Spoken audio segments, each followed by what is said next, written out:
Hello and a very warm welcome to the first panel of the afternoon on realizing net carbon neutrality, the role of carbon management technologies. I will be your moderator for that relatively short but nevertheless extremely intense session. My name is Hans-Jörn Weddiger. I'm here as the chair of the Environment and Energy Committee of Business at OECD, the advisory group to the OECD on business and industry issues. For your background, I'm normally working for ThyssenKrupp, particularly for the ThyssenKrupp Steel Europe division, on how to see how we make the climate transformation actually manageable. And that certainly is also what I believe is at the heart of what we're going to discuss here today. So what is this rather technical term all about, and what do we do? Let's perhaps first be honest with ourselves and say what it's not about. It's not about finding the solution. Reason being, I strongly believe, and I'm very happy to discuss that with all of you, there is not the one solution. There is not the one silver bullet that will actually help to solve it. But what we will need is actually a toolbox. And I'm very glad to have an extremely esteemed panel here today that gives us insights into some of the tools, some of the applications, and some of the things we have, equally some of the things we still need to work on. In 75 minutes, it will not be possible to really cover all and everything. So please excuse us for trying to give more the overviews and to go into too much of the details.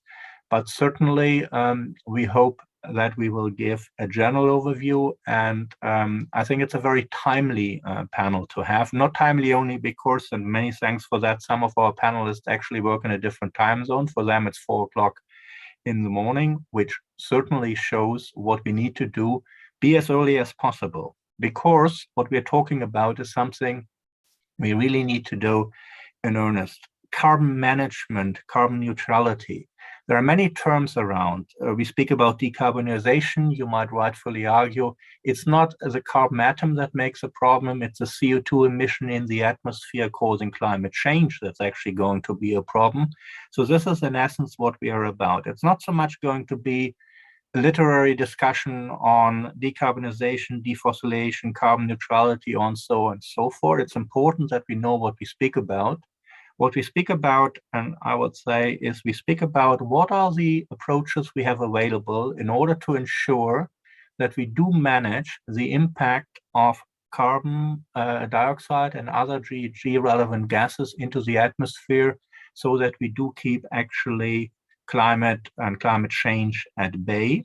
And certainly for that, as I said, there are many, many approaches. So I would like to very much to start this panel with the first question I would like to put to all 5 of you, which basically is an invitation to tell us a little bit, what do you think are the opportunities and challenges for finding the right mix, both of carbon management technology and certainly about accompanying policies? Reason for that is, as we are discussing, certainly, it's not just a technological solution. It's just not the right kind of regulation we need. It's their interplay as well. And here I think you see how complicated and interconnected it comes. And therefore, I would very much like to call David Keith from Harvard University as our first speaker to give us a brief, maximum 5-minute view on that. And then we go through the order of our esteemed speakers. And I'm very much looking forward to a very learned, very active discussion. And for those of you listening to us, certainly it's not just about the 5 esteemed speakers. We would very much welcome your questions later on. So please do put your questions down and we will try to incorporate them into this discussion. But without further ado, David, the floor is yours. Thank you very much. I'll try and say a few words about what we're talking about, how we got here, and some policy suggestions about where we might be going. So what we're talking about is now, I think, a big mess where people are conflating in one set of terms, carbon management or what have you, CCUS or CDR, a set of things that are really very different. So one of them refers to the reservoirs where we might manage carbon. So one option is to change the amount of carbon that's stored in biological systems, in soils or trees or what have you. And a second option is to make a flux of carbon back to something that's a permanent where carbon is stored permanently, that really undoes the flux of carbon that is causing the problem, the flux from deep underground reservoirs to the active biosphere. And so that is really either underground or into the ocean if it's balanced by, if it's chemically balanced through accelerated weathering, basically. And I think it's important to say that those things are fundamentally different. So if you burn carbon by burning fossil fuels and you put a ton of carbon into the atmosphere, you can grow some trees and take that carbon out temporarily, but those trees can easily go back to the atmosphere through fire, through change in management, or through change in climate. And I think we have to count them in a fundamentally different way. There are many reasons we might want to alter biological reservoirs, but they can't count as non-emissions. They're a different thing, a short-term thing. The second thing that is talked about is utilization in a way that really is quite confusing, as if utilization is necessarily a good thing. In fact, there are very few significant examples where utilization passes a kind of useful life cycle test for reducing overall economy-wide emissions. The only really big exception would be utilization for fuels, but that is a way, if you, for example, had solar or nuclear power driving a system where then you took CO2 plus hydrogen to make a fuel, that might be a way to power airplanes. What you'd then be doing is essentially using that carbon as simply a way to transport the fuel as an energy carrier. That wouldn't be permanent removal, it would be an indirect fuel source. But other than that, utilization, I think, is mostly not that relevant. The other thing that's conflated is CCS, old style CCS, which is where I started working on this problem, which was the idea of managing emissions from fixed sources, principally electric power, but now we think a lot about industry, versus CDR, long-term carbon removal. So that's some of the grab bag of what we are talking about. How do we get here? From my perspective, this sort of serious thinking about industrial carbon capture and storage started maybe in the 90s, and it was really with a focus on decarbonizing the electric power sector. But then not that much actually got implemented, partly because renewables got really cheap, wind and solar, and in the near term, for the beginning of electric sector decarbonization, there's no question that was the more competitive thing to do. Then around the 1.5 report, which remember was not trying to say that 1.5 was an optimum, that is never said, but it was trying to ask what it would take to make 1.5. People ran integrated assessment models that happened to have biomass with CCS in them. I'll take some blame for this. I pushed very hard to get BECCS into the IPCC special report, and then they kind of got built into IAMs. And then those IAMs produced results, if you wanted to meet 1.5, with giant amounts of carbon removal. It's now often taken as if that's a statement about what needs to happen, as if we need tens of gigatons of carbon by mid-century. But of course, that's only true if you want to meet 1.5 and if you assume that you're not allowed to do solar geoengineering. It's not clear it's anything like an optimum, and my personal sense is it doesn't make a lot of sense. That is that fundamentally it's going to be cheaper and less socially and environmentally harmful to reduce emissions than to emit and recapture. And so for the next sort of next 20, 30 years, the focus should be on deep emissions reductions, and carbon removal is something that we really look at beyond mid-century. Thank you.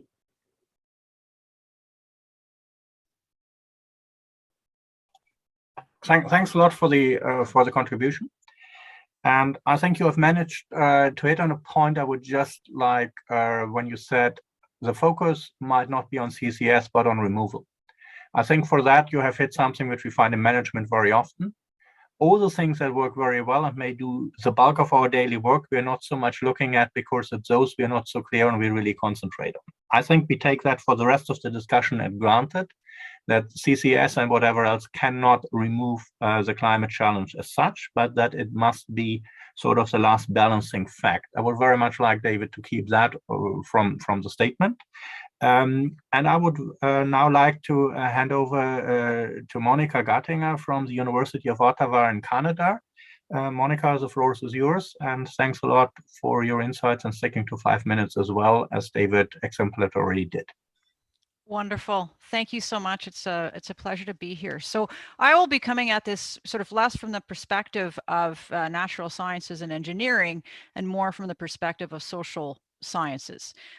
So if we start, with this question, what are the opportunities and challenges for finding the right mix of carbon management technologies and policies? I would like to begin, I guess, with the biggest challenge of them all, which is if we do take net zero by 2050 to be a global goal, this entails a transformation of our energy systems and economies at a pace and scale, the likes of which are unprecedented.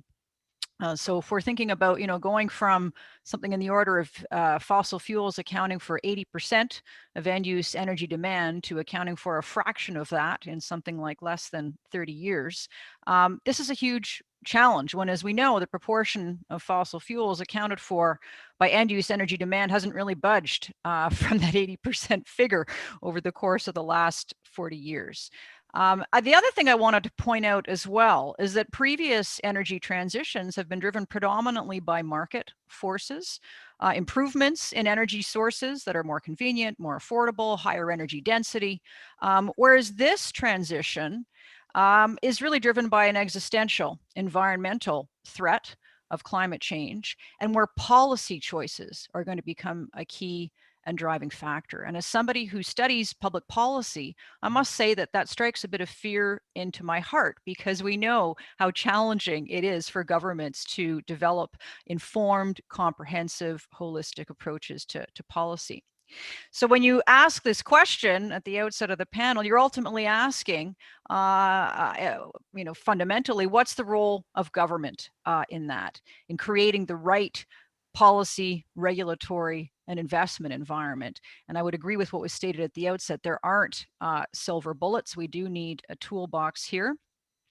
What's the role of government in sending the right signals to business, to communities, to citizens? And fundamentally, and most importantly, in democracies, in constructing the political consensus needed for what amounts to an energy, economic, and social transformation. So that's the overarching challenge. Breaking it down a bit specific to carbon management, I want to point to three specific challenges. The first is political. And this is an area where, I think it's easy for us to perhaps forget the elephant in the room, or overlook the elephant in the room, that we have a lack of consensus, both globally and in many countries domestically, on the future of fossil fuels. This is going to represent, in my view, a challenge in my country of Canada, developing approaches that take into consideration the role of our oil and gas production sector going forward is going to be crucial in terms of identifying effective action that will secure political consensus. And I think this is what I want to point to. This is not only about technological pathways, this is about political pathways. What are some of the key political pathways we're going to need for those deep emissions reductions that we're talking about today, both domestically and globally? The second challenge I want to point to is social. I think we often, and again, as somebody who comes at this from a social science perspective, I look at climate and economic models, and I'm struck by some of the assumptions in those models in terms of the deployability, as it were. So leave aside whether or not the technologies will be developed that we hope will be developed. If they can be, can they be deployed at scale and with the level of community and social support that's going to be required? I think there's a lot of uncertainty there in terms of deployability. And then the third challenge I want to point to is the policy and regulatory frameworks. We recently completed a study at the University of Ottawa around CCUS in Canada. We were looking at point source emissions, just to clarify. And one of the number one recommendation coming out of that was the need for policy stability, including a price on carbon. And I think we know that in the context of countries where energy and climate issues have become, or are increasingly becoming, polarized along partisan lines, policy stability is extremely challenging. So lest you think, and this is where I'll end, lest you think I'm going to leave you without any hope, I'd like to turn to some of the opportunities. I think, there are unprecedented challenges here, but there are also unprecedented opportunities. This is not just about technological innovation. I think it's also fundamentally about institutional innovation, reforming our decision-making systems, notably public decision-making systems, so that they are effective and lead to lasting emissions reductions. And that's going to require that they're not only functional in terms of getting the job done, that they are adaptable in the light of new technological developments, but also fundamentally that they are legitimate and seen as legitimate, because we are going to need those political pathways to be durable, successful, effective pathways going forward. And I'll end there. So thanks a lot, Monica, for ending also on a hopeful note, which we am sure will be deepening a little bit in the discussion. And to stick to an earlier image, so you might well be right. It's not just about looking at what tools we need, but maybe the shape of the toolbox itself might be different, so that we know where to take it and where to use it. I think very, very good to see how the interplay is going. Both you and David quite rightfully said it's not something you can approach either or. What we have to approach is from the technical as well as from the political side. So I'm very interested to hear what our third speaker, Michael Karus from the Nova Institute in Germany, is going to add to that. And as you can see, we do have an esteemed panel, and I'm very much looking forward, Michael, to your 5 minutes, please. Yeah, many thanks for the kind introduction. Welcome to everybody. Yeah, it seems so that CO2 is the core of the problem, the main problem, but CO2 can be recycled, and we think the core issue is the additional fossil carbon that we take out of the ground, and we finally released as CO2. And if you calculate the IPCC data, you see 72% of the greenhouse gas emissions are directly related to additional fossil carbon from the ground. So the main issue is stop the extraction of fossil carbon from the ground. And what does carbon management mean in this context? Carbon management, as we define it, is properly organizing across all industrial sectors the complex transition from today's fossil carbon from the ground to renewable energy and renewable carbon. Such a management would not only require a lot of investment from industry, but should be flanked by policy measures, technology development, and major investment. In the energy sector, the pathway is relatively clear. We have to invest strongly in solar energy and wind energy. But there's also another sector. Another sector is chemical industry and the derived materials like plastics. The share in the carbon utilization of this sector is increasing every year. Today it's about 15%, but up to 2050 it can become about 50%. And in this industry we need carbon. So the embedded carbon in the molecules is fundamental. So we cannot decarbonize the sector. We can only defossilize it. And here the target is to switch from fossil carbon to renewable carbon. And renewable carbon is in the definition of the Renewable Carbon Initiative, bio-based carbon, CO2-based carbon from CCU, and also recycling carbon, which is already in the technosphere of our planet.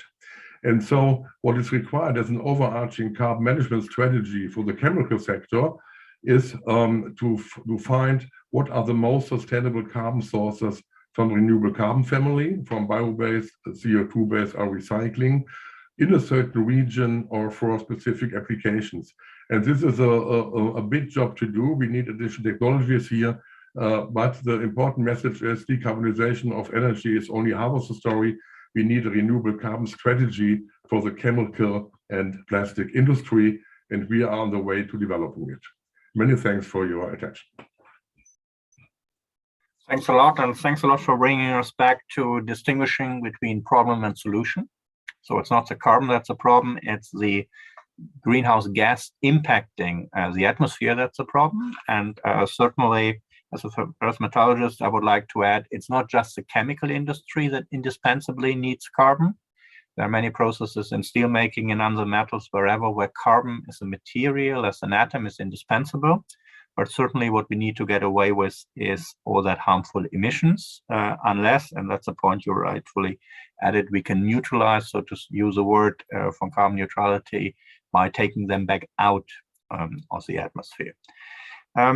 You have rightfully hinted, David, in the very beginning, yes, we are looking at part of the problem. Monica, you have said it's 80% that comes from energy, and certainly avoiding is better than to do anything with it.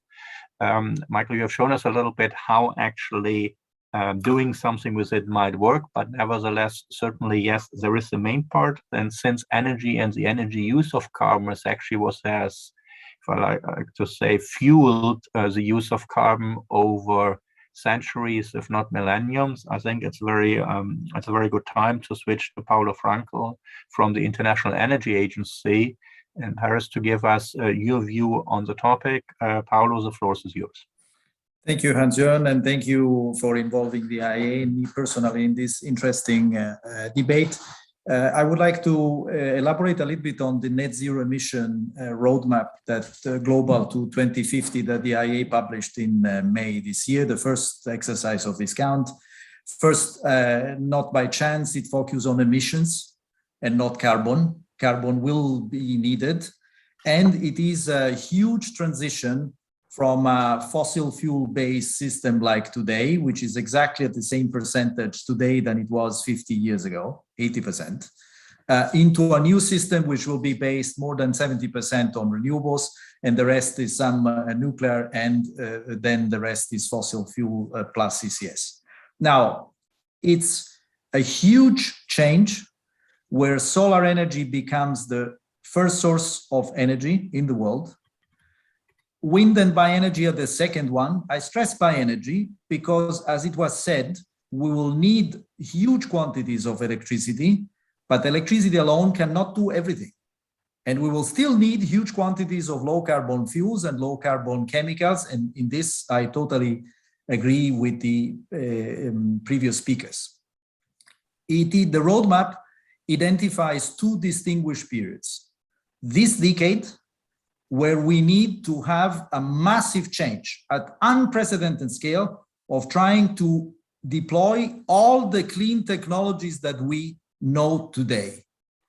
And at the same time, to prepare with innovation and new technologies for the next phase, 2030 to 2050, we estimate actually that in order to bring down all the energy-related CO2 emissions by 2050, 50% of the technologies are not yet commercial today. So there is a lot still that needs to be prepared, but the precondition to that is a massive deployment of all technologies that we know today. I just give you one number. Solar and wind, record growth in 2020, 2021 again, they need to quadruple up to 1,000 gigawatt per year in 2030 to be on track with net zero emissions.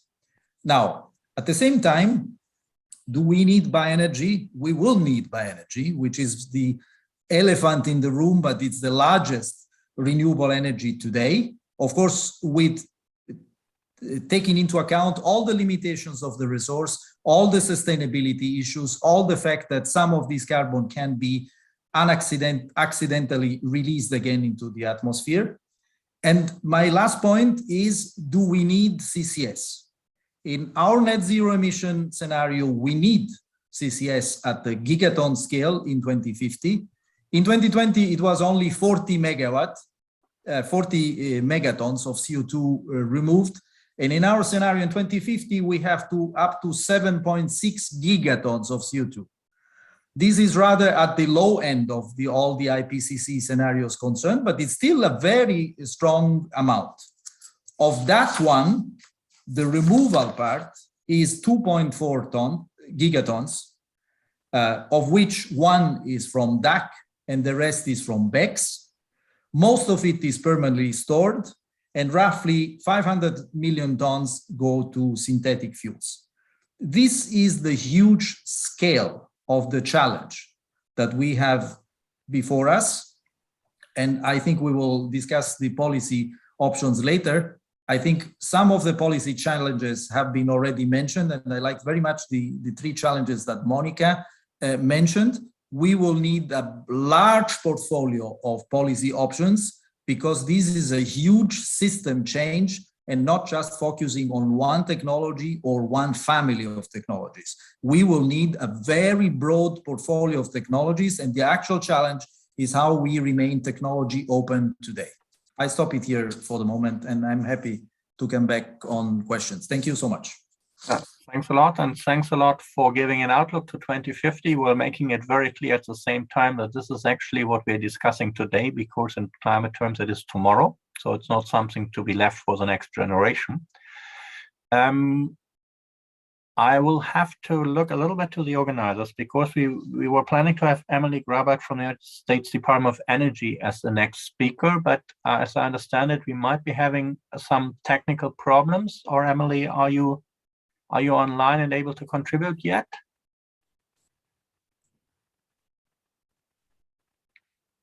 Emily is not online.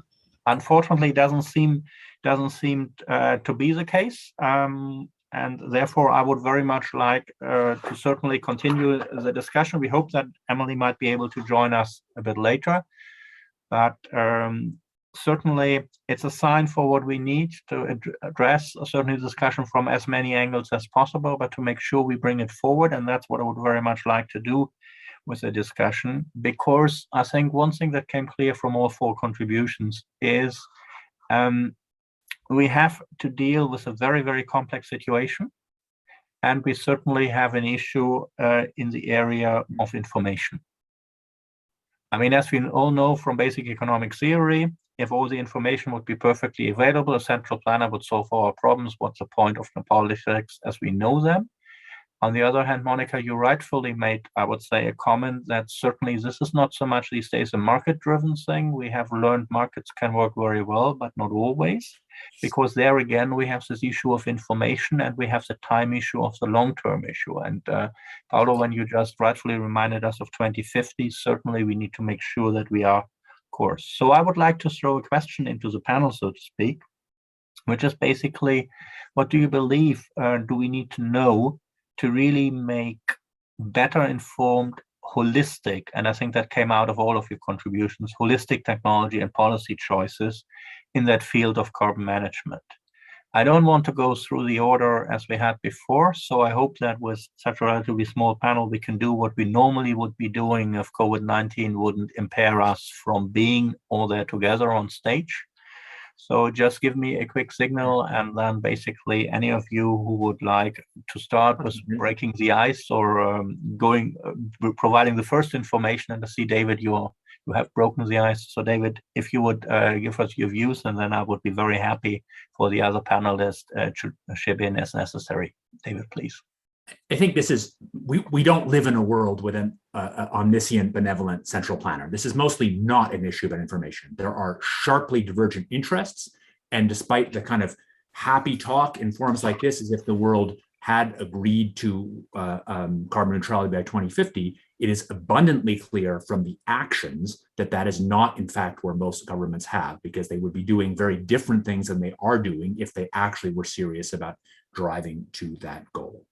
I think for carbon management, the principal thing is to realize that this is not just bad information, which we have lots of, but it's bad information because of interests that are opposed. So we are getting a deliberate blurring of some of these lines, a deliberate, to give you a specific example, there was a lot of attention to CCUS, where I live here in Alberta, Canada, because it was a way to make it look like the oil sands industry could be doing something useful by making some side product from the waste CO2. In practice, there's almost no version of that that makes commercial or environmental sense, but it was a business strategy, a perfectly reasonable business strategy from their point of view, but I think one that's misguided. So I think the important thing to say is this isn't just a case where we're academics and we have some uncertainty. This is a case where there are deeply opposed interests, and those interests are manipulating the information, which makes it confusing. Then let me follow up on the question. If you see that's the issue, what would be your solution for overcoming it? And to make very clear, I don't disagree that we certainly have interests here, and Monica has already hinted at that issue, but what would be a way forward in order to make sure that we get finally to what we need? I think it would be, I mean, we need better institutions to manage this, as Monica said. I think there's certainly no magic answer, but I think clarity about focusing on at least knowing what emissions are from fossil fuels and focusing on not building into that accounting system some offset for biology, which is completely antithetical to the original well thought out way we were going to do accounting. So for example, Canada is now arguing to account for offsets in national emissions.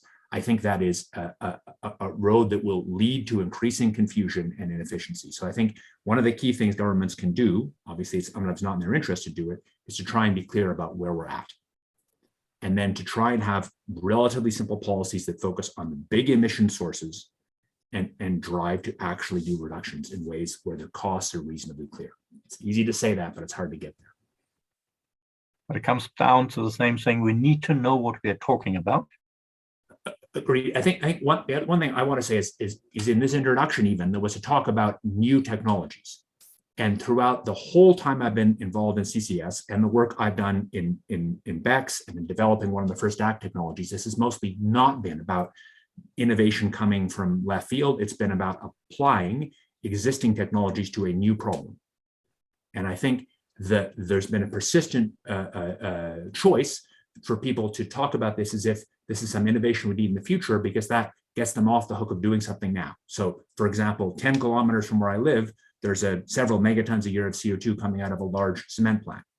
There's no question the cost-effective way to reduce the life cycle CO2 emissions from cement in this part of the world would be to capture, say, from that plant. You could have multiple companies, Mitsubishi Heavy, Fluor, could do that with performance guarantees. There's abundant storage nearby, but instead, the government and the kind of public policy elite would prefer to talk about carbon cure or various startups that appear to be able to do that. They can't do it at that price. It doesn't really make sense, but it allows the government to push the problem down the road by pointing to some innovation, and they can put a little money into innovation to avoid the reality. Which, as we said it earlier, is a little bit against what we believe, because limited time is not only one we have for this panel to finish at 1:15 Central European time, but certainly to address the problem. Before, David, it turns into a dialogue between the two of us. Any comments, any views from the panel on that issue, please? Yeah. Monica, just. Yeah, just to make it interesting and spicy, one of the things that I actually quite liked about the IEA Net Zero by 2050 report, which, you know, again, is a scenario, the IEA makes it clear, and Paolo, I'm sure, would underscore that, is precisely that distinction between the short term and the long term. So what is it that we can do now, and what is it that we need to be positioning ourselves for in the future? And I think your question around, you know, around what information we need, I think it's how do you manage uncertainty? I think it's more about how do you manage uncertainty than it is about what's the specific information that we need and carving up the future into those short and long terms, you know, short being to 2030 and then longer term 2030 to 2050, I think is actually quite useful, because we are talking about, from an energy perspective, a real wholesale transformation of that energy system, where that short and long-term distinction is actually quite useful. And then I think in terms of information, you know, that shorter term piece is really about, and again, I quite like that IEA report when it refers to unprecedented clean technology push versus unprecedented clean technology innovation. But on that push side, that's really about deployment. And, you know, I think one of the areas where we sometimes fall down on deployment is underestimating what it's going to take in you know, in the context of investment climates and community support for technology deployment and the like, because you know, individuals who think about citizens, for example, yes, they care about the climate. We've done, and globally, it's lots of public opinion polling work that shows, you know, citizens care about the climate, but they also care about other things. They care about local environmental impacts. They care about affordable energy. And I think, you know, getting those deployment frameworks and our broader policy frameworks for carbon management fixed on not only the emissions reductions, which absolutely is crucial for all the reasons we were talking about today, but also some of those other imperatives that if we don't get them right, they can actually slow the pace of emissions reductions. And I think we're seeing that in a number of different jurisdictions where issues around energy security, affordability, reliability are coming up, that then begins to weaken the political support for climate change policies. So we really need to be keeping our eye on those issues as well. I would fully agree and perhaps share. I mean, we do have the Sustainable Development Goals of the UN. The interesting thing is there's certainly one on climate. And if you look very carefully at the earlier versions, there was this asterisk saying, sorry, that's not being dealt with here, that's being dealt at the UNFCCC, which is both a good and a bad thing, because yes, we did start much earlier and there was much more work before, but the other thing is we keep that holistic view a little bit out if we just look at one of the SDGs in isolation. And I think, as you rightfully said, we need all of them. And David, when you mentioned the cement plant around your corner, basically, there is certainly the same thing. It needs to make holistic sense. I would perhaps, Monica, put a bit of a challenge to the short and long-term one, because staying with cement plants, the company I work for does sell cement plants, and the cement plants we sell today will be in operation in 2050. They might not necessarily be already in operation in 2030, depending on the permitting processes in the areas. And this, I think, is quite important. So therefore, we certainly cannot solve everything with new things. So we need to do what we want, what we have to do with. And my understanding is, Michael, you are about to make an intervention on that one. At least I saw you raised your hand earlier. Yeah, I want to add to your first question and to what David was saying. I think it's not a question of missing information. I think information we have really enough, and also all data we need. It's more a question of interest and lobby groups and decisions. I think it's also not too complicated what we have to do. In the energy system, I think we should have a worldwide master plan for solar implementation, which is much higher than what's happening today. And it also means to have solar photovoltaic production also in Europe, also in US, in Canada, in South America, Africa, Australia, everywhere, because there is, of course, this barrier. If you today implement photovoltaics, is mainly coming from China, I think 95%. And this is in some strategies really a barrier that they prefer to invest in local technology. So I think we need a master plan to have a huge investment in solar PV production worldwide, that we can really implement 50, 100 times more than we do today. I think this is a main issue in the energy field. When we look into industries which are relying on carbon, we have mentioned some chemicals, plastics, but also steel industry. There, of course, we have to keep in mind that carbon will be never so cheap like it was in the fossil age, because the fossil age we just extracted, we're not paying the external costs, and carbon from carbon from CO2, carbon from recycling is about 1 or 2 times more expensive. So we need a political framework. We need perhaps a taxation of fossil energy, because the chemical industry, for example, is paying worldwide zero taxes on fossil carbon, in contrast to the energy sector. So one option would be to have a worldwide fossil carbon tax, not on CO2, on carbon. That would have the biggest impact. Or other measures to make it attractive for the industry to use alternative carbon sources and avoid fossils. And this is so far not the case. We have no political framework about it. The European Commission will publish on 14 December a document where the first time is saying we need carbon management. There is a need for even increasing demand for carbon from the chemical industry. So the discussion is just started. And I think we have to discuss a lot of political instruments and measurements, also quota systems and drop-in chemicals, all those things that we make it attractive for companies who want to go on the pathway to renewable carbon today, that they also survive the next 10 years. Because the problem of the companies we're seeing is many companies would like to switch from fossil carbon to alternative carbon sources, but they know it's very expensive. It's not easy to go to the market, and they have to survive the next 10, 20 years. So they need some support worldwide from government that this switch from fossil to renewable is supported by certain political frameworks. Maybe I'll offer a slight counterbalance. I think you referred to the idea that we would have a global policy. I think there's no global government, so I'm not sure we need global policy so much. What individual governments, I mean, the exciting thing is that there really is much more attention, I think, in a real way to climate action than there's been certainly ever before in the 30 years I've worked on this topic. So that's great. There are governments that really do want to find ways that are socially acceptable, that can actually achieve some real emissions reductions. And I think in the near term, there are cases where we need more information because we have academic studies saying what A and B and C cost, but those academic studies are often not worth that much. The answer is you can't tell what something costs by just asking a bunch of academics to write papers. You actually need to go build it in the real world.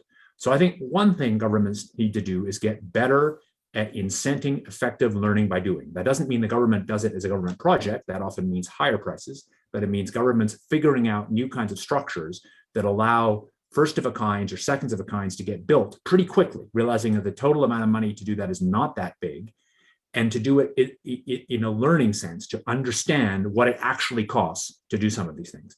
So for example, in the conversation about carbon removal right now, people talk about large-scale DAC, and I'm very proud that I was one of the first people to be involved in doing that at scale. But people don't talk about large-scale addition of alkalinity to the ocean. From my perspective, that's not for any really good reason. It's just because of kind of ideal lock-in. And if you really wanted to look at ocean alkalinity, you need to go and put enough sort of money and industrial effort together to really understand the costs and environmental impacts of some of the pathways, not by just a few little academic studies, by actually going a little bit down the development route.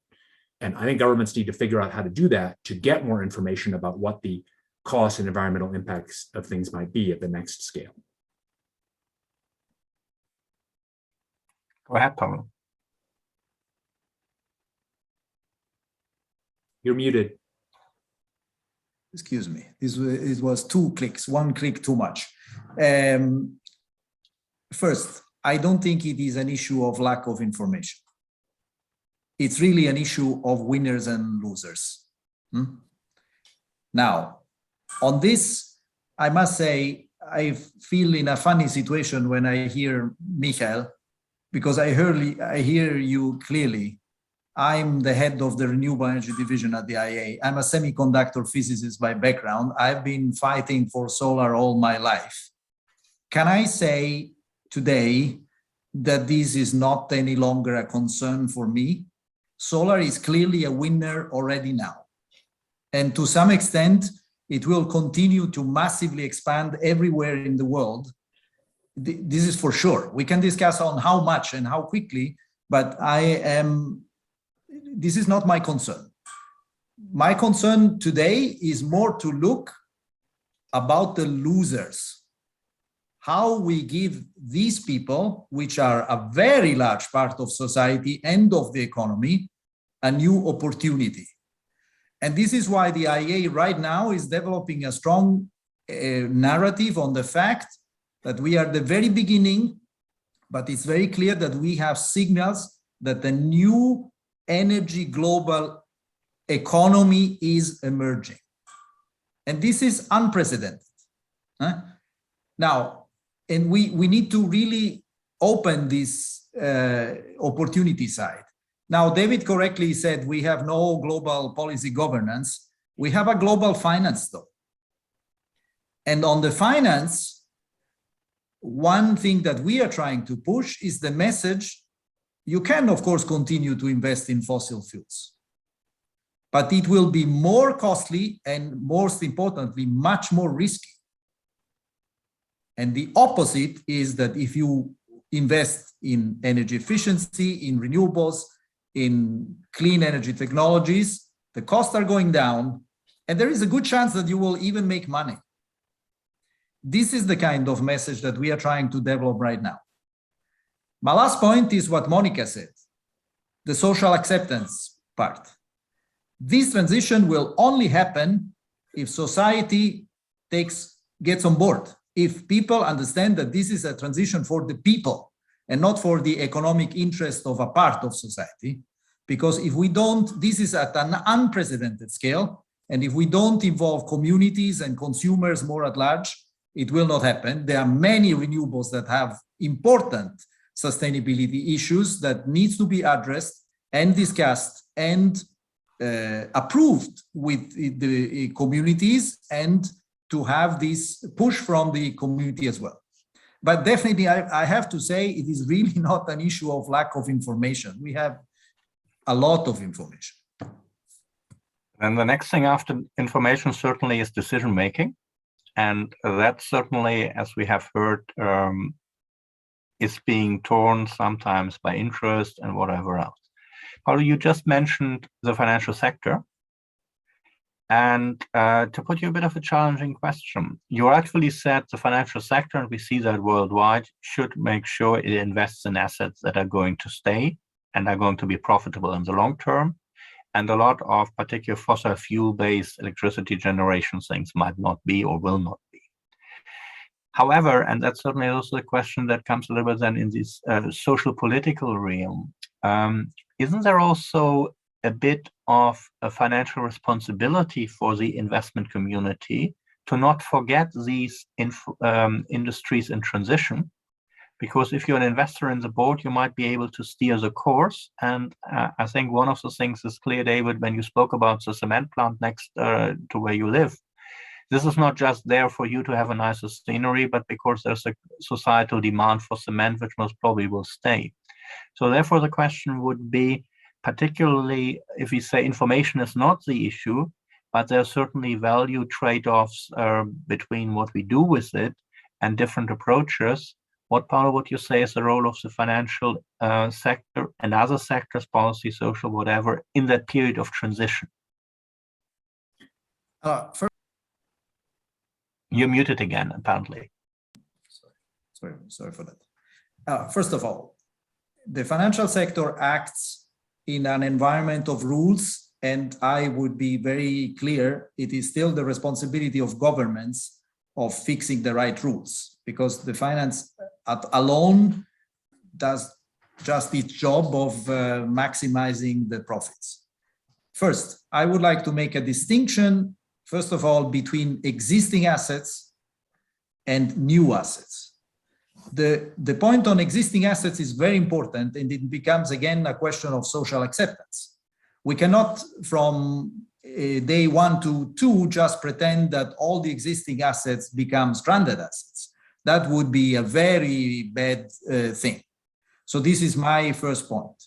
The second is, if the governments give very clear long-term rules, very clear directions in two respects. One, that this is an urgency to act and that the long-term direction is set, then finance in principle has all elements to decide whether, let's say, if it comes in a new cement factory in Africa, we do it with the old technologies, with existing technologies, or we try to innovate on something new ideas. But don't get me wrong, the government still play a more important role than ever to give the right directions for finance to act. Monica, if I may draw you into the discussion, because you rightfully said policy regulatory framework as your third challenge, and I'm pretty sure it was not an afterthought, but it's as an essential a challenge as the other two.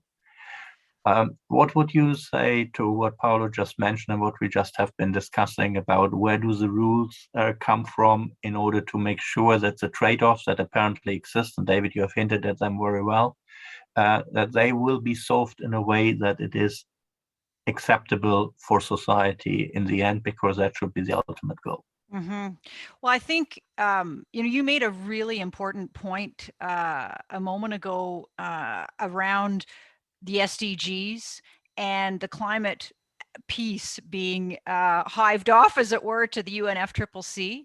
And I think, that one of the biggest challenges has been the lack of holistic approaches, which often will lead to unintended consequences. So, if I come at it from an energy perspective, for example, the policy and regulatory frameworks are going to need to identify a workable balance and ideally, align a number of core imperatives. Yes, environmental imperatives, and of course, climate is what's bringing us together here today, but it's not only about climate, it's also about local environmental impacts, whether it's land use, air quality, impacts on ecosystems and the like.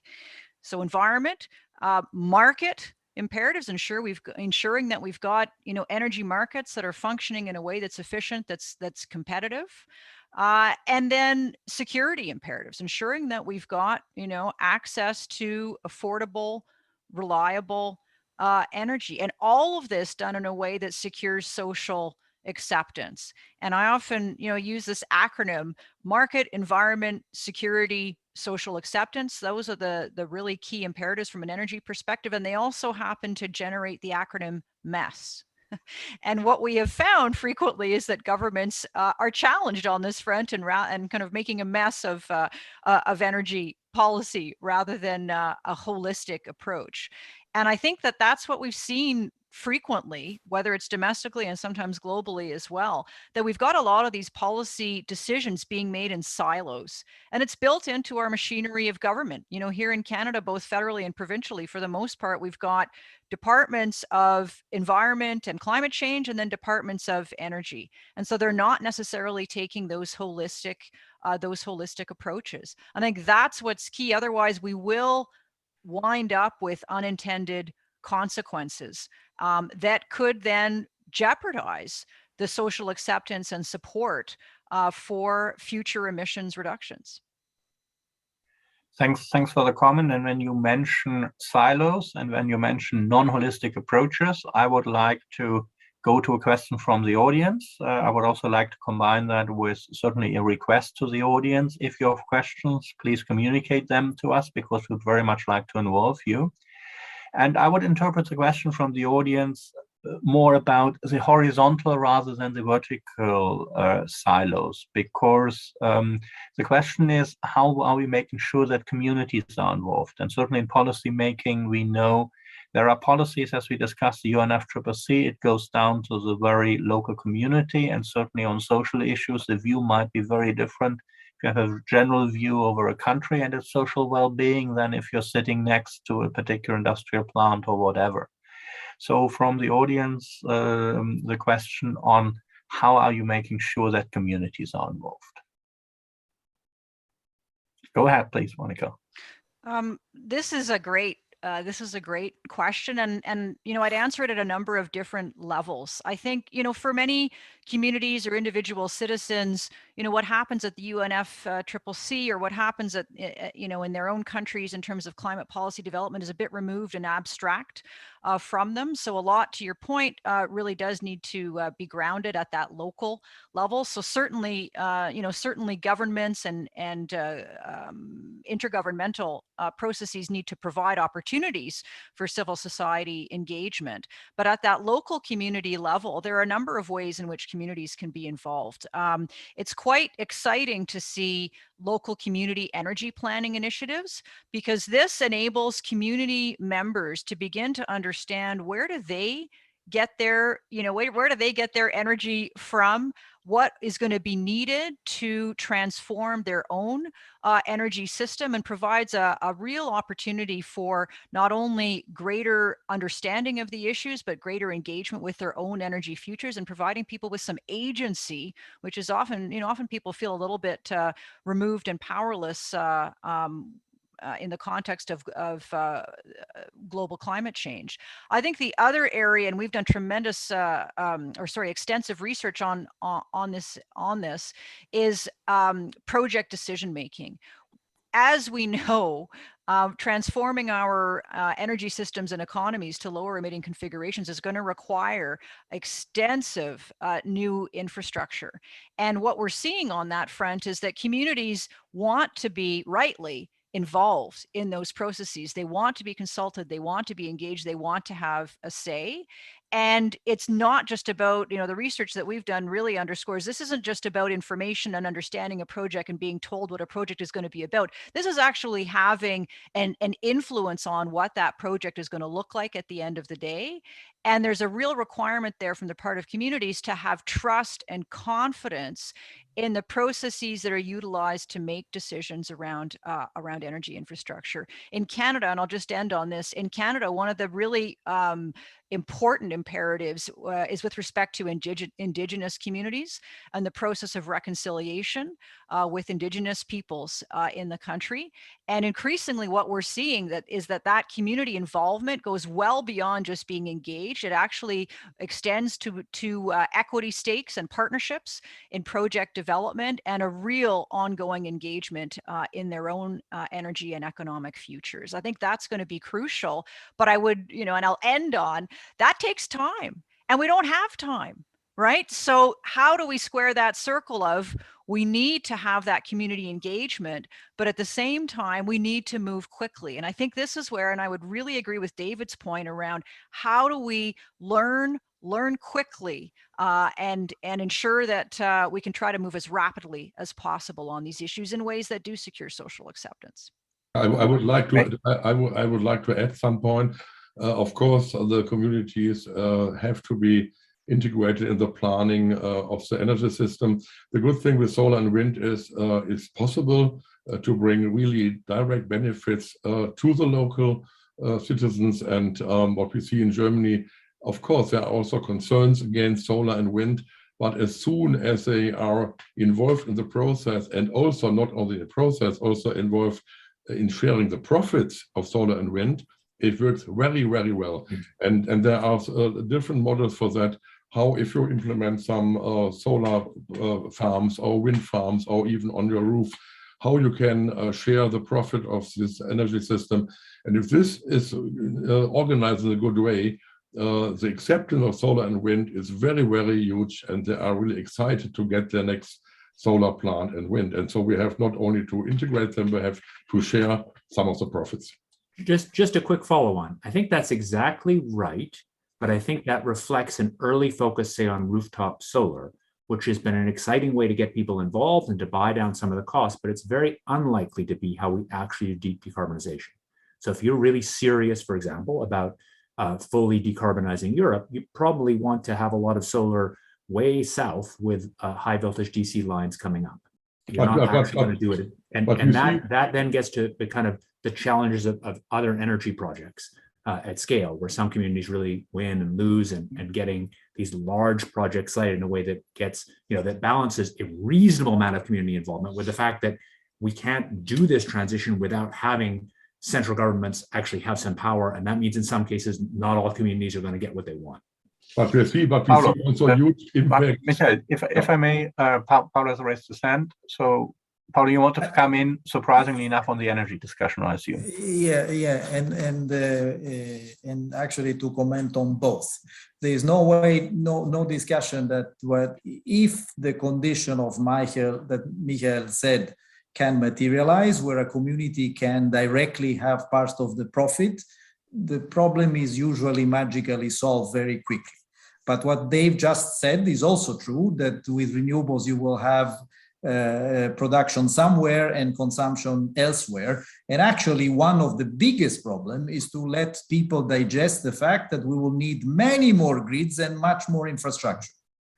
Now, in this respect, one of the most interesting things that I've been aware myself recently is a huge campaign in Ireland done by EirGrid, which has done a massive information and awareness campaign about the needs of reinforced grids and electricity infrastructure through television, social, and targeted community meetings, which apparently is having incredible benefits in terms of acceptance of the people.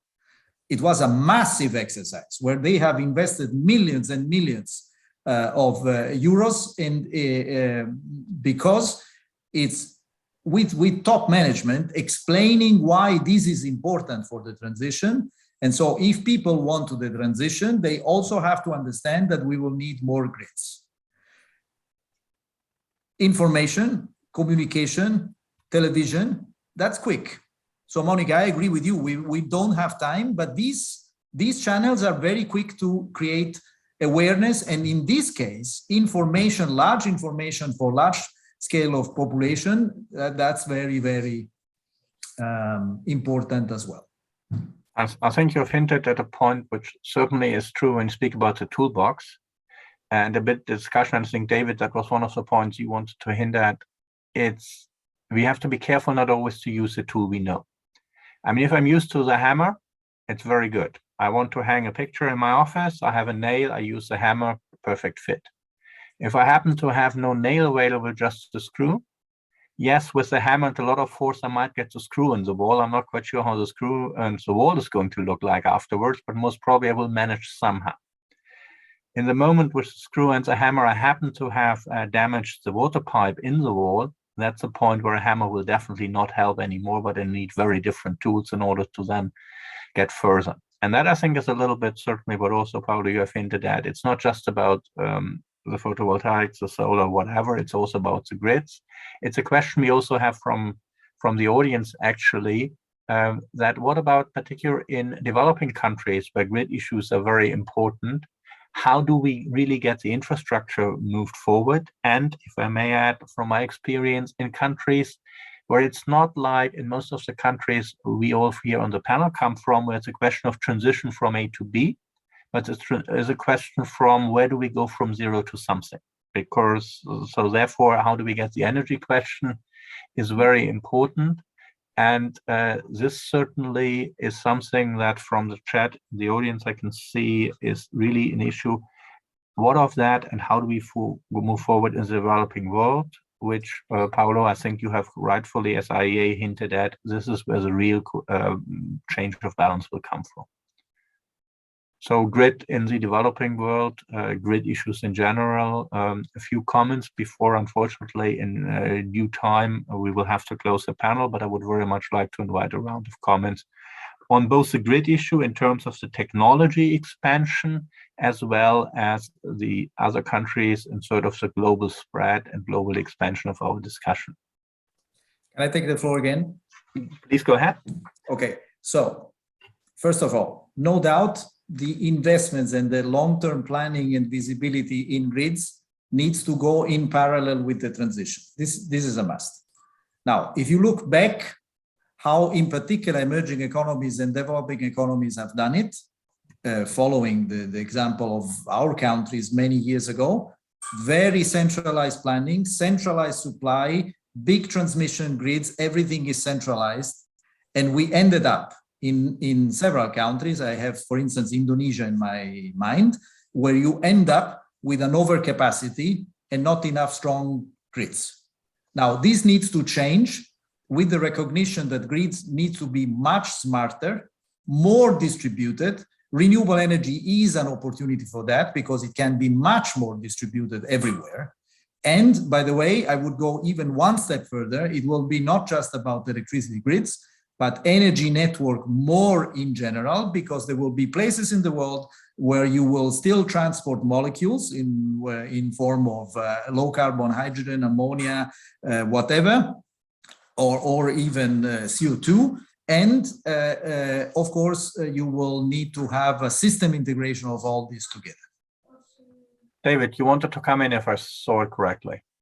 Sure, just a quick comment on the developing world that I think, building on what Monica said, it's really important not to think just about climate. The poorest, roughly 2 billion people who are still cooking on solid fuels with huge health consequences. There's an assumption sometimes in rich world policymakers that they should just leap to a world with grids and induction cookers. And that's maybe absolutely the right long-term pathway. But in the near term, it might be much more effective in actually saving people's lives and improving their quality of life to get access to fossil fuels, to get access to LPG, liquefied petroleum gas for cooking. This is not a minor thing. It's the number of people who are dying from air pollution from indoor are larger by far than the number of people dying from climate hazards over the next half century. And I think we need to be serious about the fact that the the energy transition is both an energy transition and decarbonization, but also an energy transition to deal with some of the challenges of development. And that trade-off is not simple. Okay. One could feel that we might have transgressed from the topic of management or carbon management, but certainly I think it's very important what you point out. It's really about the management of those small things at all. It's not just this few big CO2 emitting plants, electricity, chemistry, steel, whatever, but it's really the whole total carbon balance that is of importance in order to get us where we need to go. Certainly looking at other things. But Michael, you have raised your hand for a comment on that before we then, unfortunately, due to the lack of time, will have to come through to a closing round. Yeah, I think if you're looking to developing countries, we have also to stay flexible. We have some how we bring the new energy to the citizens. It's so it cannot be only electricity. We have, like in Southern Sahara and North Africa, we have perfect condition for cheap solar electricity, but how to bring this to the people? And so we should also keep in mind that we could transform solar in fuels for cars, but also for heating, for example, that we can also produce some intermediates for the chemical industry. So we should also keep other options open. If there is not a good grid in the area, we can switch to CO2-based energy carriers and fuels to bring the profits anyway to the people, to the communities, before the electric grid is really realized. Thanks for that comment. I'm pretty sure we could go on for much more than just only another 75 minutes on the topic, due to the fact that we really have to have a very hard landing at 13:15. I would very much like all of you to make sort of a closing statement, maybe a plea to the audience even. What would you like, in spite of this enormous amount of information we had? So lack of information, I agree, is definitely not a topic, definitely not on this panel. What would you like to take the audience actually away from this panel? And I would very much like to go in the reverse order than we had in the beginning. So sorry to put you, Paolo, on spot first, but the question would be, what is your sentence or two that you would like to take the audience to take away from that panel on realizing net carbon neutrality, the role of carbon management technologies? I would like the people to understand the sense of urgency, the fact that we have no time left, and that carbon management or the energy transition, net zero emission, you call it as you wish, we need to act now. And the focus for me is on three things. One is on immediate deployment of clean energy technologies, which will need a portfolio of technologies taking into account the different level of maturity. For solar and wind, they will go alone. But if you really are serious on CCS, you need to have a massive program on first of kind, large scale institutions. The second is on the fact that we need a strong energy infrastructure. And the third is the social acceptance that Monica explained much better than myself. Thank you. Michael, your final plea to the audience. Okay, thanks. Yeah, of course I agree with Paolo. I think the main focus should be, let's replace additional fossil carbon from the ground as soon as possible by strong investment in solar, wind, and the grid. And also don't forget that there are important sectors of your industry in your countries which need carbon. They have a lasting carbon demand. They have even an increasing carbon demand. We expect that carbon demand will more than double since 2050. And that you also keep in mind there need alternative carbon sources like bio, like CO2 or recycling. And this is next to energy, the next big thing to do. And here we need also new instrument, new measures, and it's also in the European Union. It just came on the official, it will come on the table December 14. So there's a lot to do in this non-energy sector, and please go ahead here too. Monica. Great. I think what I'd point to is, we often talk about technological pathways for carbon management. I'd really like to implore people to think about the political pathways for effective carbon management. And to my mind, that really puts the focus on integrated approaches that are solving not only for emissions reductions, but also for other imperatives that will secure social acceptance. Energy security is very high on that list from my perspective, but there would also be local environmental impacts, other imperatives that will be crucial to secure that ongoing political support for emissions reductions. David. So I think we all agree the central challenge is not information, it's the political fight over how quickly we're cutting emissions. But information does matter. And I think that there are really opportunities for achieving substantial emissions reductions using carbon management technologies, and for doing it in a way that makes a community deal, because it involves parts of the economy, for example, the old fossil economy, that otherwise just loses. And I think it's politically crucial that they don't just lose, that they get something.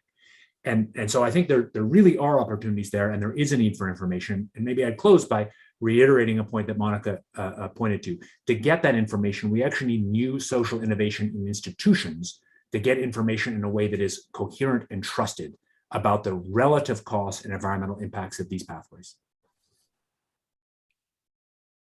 So it's not so much about information, it's about communication and making use of information. This is what I certainly hear from that, which is actually a last question we got in just very last minute from the audience.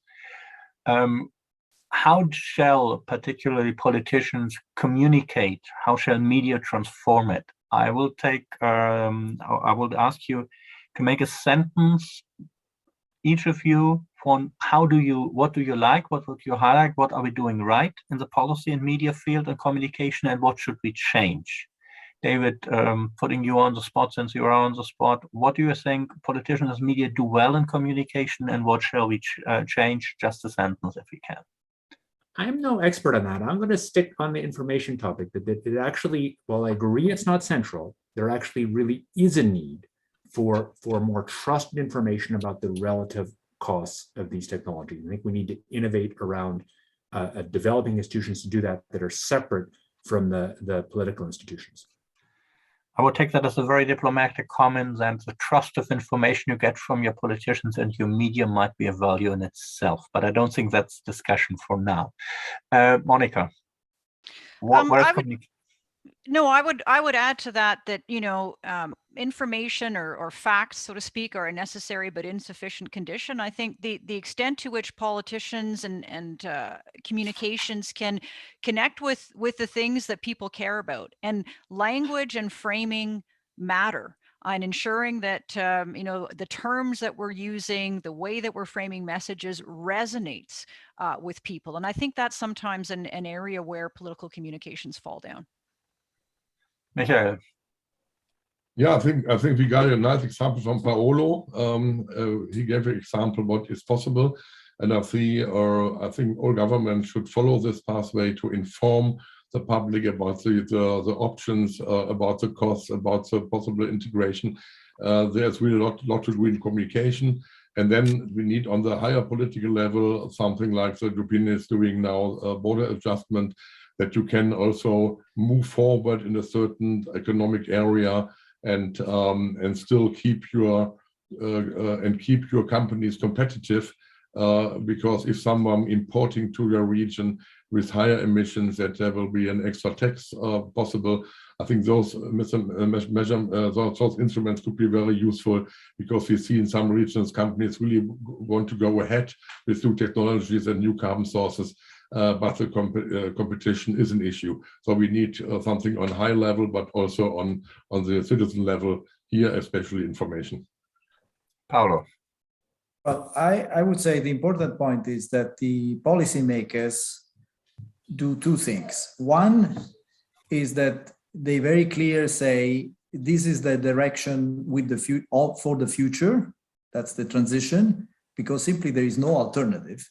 But at the second time, the focus accept the attention on social equity, that this transition will not leave people behind, will not polarize even further winners and losers, but on the contrary, that there has to be policy attention in making sure that the winners have new opportunities and that the losers have compensation and other opportunities to reinvent their jobs and having other opportunities in life and in society. Being nearly at the very end of our panel, that saves me from doing an impossible task of summarizing what we have. I would like to draw, however, on carbon management. And one thing that for me with industrial background is very clear, at the end of the day, it's management as we know it. It's management under uncertainty, it's management under constraints of budget, of time, differentiating interests, in a surrounding with perhaps others wanting to do different things. Most importantly, however, and I think that's what's clear in management theory and practice these days, you will never be able to do it on your own. Management is not about that great one leader, but the one who rallies the troops to become a team. And I'm very grateful for the team I had on the panel today, because I think it was a very valuable interest. We covered a lot of ground. And I think, yes, there is definitely enough information. There's definitely sufficient insights. And now we need to not only speak about it, but really put it into action. And I think all of you have shown how it's done. So thank you very much for this panel. It was a great time. I'm very honored to have had that time with you. Thank you. Thank you.